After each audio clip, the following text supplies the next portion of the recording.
Hello everyone, welcome to our channel. I am doctor Abhijit Ranjan. आज मैं एक बहुत इंपॉर्टेंट टॉपिक के बारे में बात करूंगा, दैट इज आईबीएस। आईबीएस का मतलब है इरिटेबल बाउल सिंड्रोम। जैसे नाम से पता चल रहा है कि इरिटेबल मतलब आपका जो बाउल है, आपका जो इंटेस्टाइन है, जो आंत है, वो इरिटेबल है। इरिटेबल का मतलब है आपका पेट जो है, आप कोई भी तरह का खाना खा रहे हो उससे वो इरिटेट हो जा रहा है, और ड्यूरिंग दैट इरिटेशन प्रोसेस आपको पेट में दर्द हो रहा है, क्रैम्प्स हो रहे हैं, पेट में गैस बन रहा है, ब्लोटिंग जिसको कहते हैं।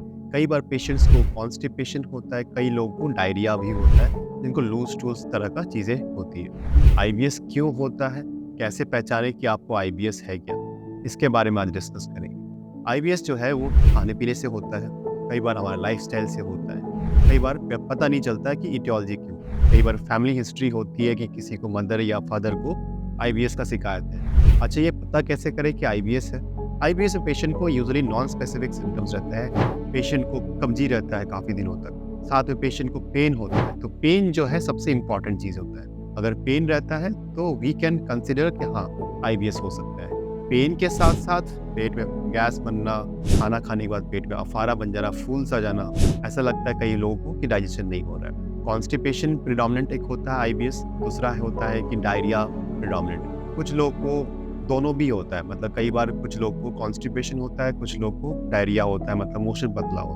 तो ऐसे पहचाने कि अगर आपका सिम्टम्स मोर देन 3 मंथ्स है, 3 महीने से ज़्यादा है, आईबीएस आपको हो सकता है। तो अगर आपका ये सिम्टम्स अगर लगता है तो आप अपने डॉक्टर से परामर्श लें। इसमें आपको मुख्य कारण बताता हूँ कि आईबीएस होता कैसे है। कि कोई भी तरह का खाना खा रहे हो, कोई भी तरह का खाना खाएं, आपका पेट में वो एक्सेप्टेबिलिटी नहीं हुई, एक्सेप्टेबिलिटी नहीं होती है तो पेट में क्रैम्प्स हो जाते हैं। सभी को पता है कि खाना जो है वो माउथ से होते हुए, फूड पाइप से होते हुए, पेट से होते हुए, छोटी आंत और फिर बड़ी आंत से वो मोशन से निकल जाता है। This is the normal movement of our digestive system. इसमें क्या होता है कि जो बोलस होता है, खाने का फूड पार्टिकल होता है, वो पहले मिक्स होके पेट में आता है और वो मूवमेंट जाता रहता है। सो इस तरह समझे कि अगर पानी में आप पत्थर फेंका तो वो रिपल्स बनते हैं। तो एक बार आपने इनिशिएट किया तो वो रिपल इफेक्ट जो है वो फूड पाइप से होते हुए, पेट से होते हुए, छोटी आंत और बड़ी आंत तक। कई लोग को खाने के बाद इसलिए मोशन भी लगता है आईबीएस में। तो ये वाला पार्ट जो मैं बता रहा हूँ कि जो कॉन्ट्रैक्टिव, जो आप कॉन्ट्रैक्शंस हो रहे हैं, जो मूवमेंट हो रहा है, वो कई बार आईबीएस में ज़्यादा रहता है। जितना मूवमेंट से होना चाहिए उससे काफ़ी ज़ोर से, प्रेशर से आपको पेन का एहसास होता है। तो इसलिए हम लोग कहते हैं कि पेशेंट को स्पाज़म्स होते हैं, उठ के दर्द या कॉलिक पेन का। इस तरह का दर्द बहुत कॉमन होता है आईबीएस पेशेंट्स में, खासकर खाने के बाद। कैसे पता चले कि आपको ये खाने का एलर्जी तो नहीं है? क्योंकि बिकॉज इन सम पेशेंट्स जो है फूड एलर्जी भी होता है, जैसे गेहूं का एलर्जी।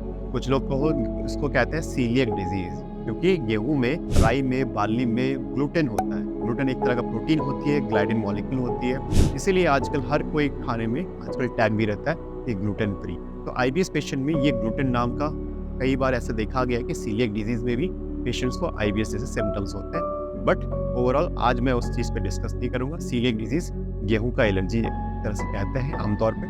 तीसरा पार्ट होता है जिसमें लोगों को फूड एलर्जीज होते हैं, जिसमें हम लोग टॉलरेंस टेस्ट करते हैं, फूड इंटॉलरेंस टेस्ट, जिसमें हम लोग ब्लड सैंपल लेते हैं और सैंपल्स का टेस्ट होती है। लगभग 70 से 80 ब्लड टेस्ट, एंटीजेंस का टेस्ट होती है, जिसमें आप जो नॉर्मल खाना खाते हैं उसी से देखते हैं कि कहीं आपको कोई ऐसा कोई खाना तो नहीं खा रहे जिसके चलते पेट जो है सेंसिटिविटी हो रही है। बट वो ऑल टुगेदर अलग चीज़ है। मैं आपको बता दूं, ये 3 चीज़ होती है, आईबीएस, सीलिएक डिजीज और फूड इंटॉलरेंस टेस्ट। ये 3 चीज़ें जो है आपको ध्यान रखना है कि आपको आईबीएस है या कुछ और बीमारी है। आईबीएस में क्या होता है कि इसका सबसे इंपॉर्टेंट जो टेस्ट होता है, गैस्ट्रोएंटरोलॉजिस्ट से मिले, आपका वो एंडोस्कोपी करके चेक करेंगे। एंडोस्कोपी में आईबीएस पेशेंट में कुछ नहीं मिलता। ये सबसे महत्वपूर्ण टेस्ट है, बिकॉज कई बार होता है पेन जो है, कई बार गैस्ट्रिक अल्सर के चलते भी पेन हो सकता है। अगर किसी को पेट में अल्सर है तो ऑब्वियसली पेट में दर्द होगा।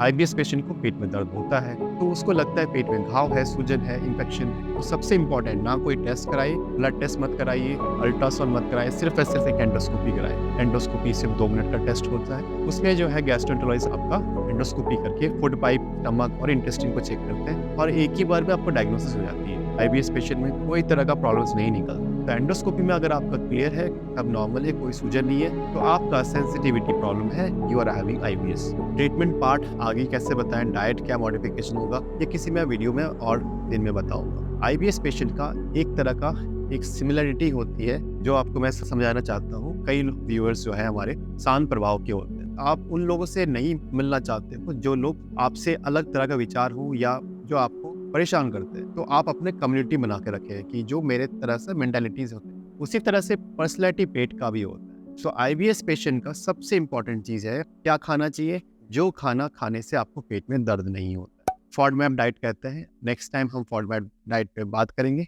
आज के लिए थैंक यू सो मच।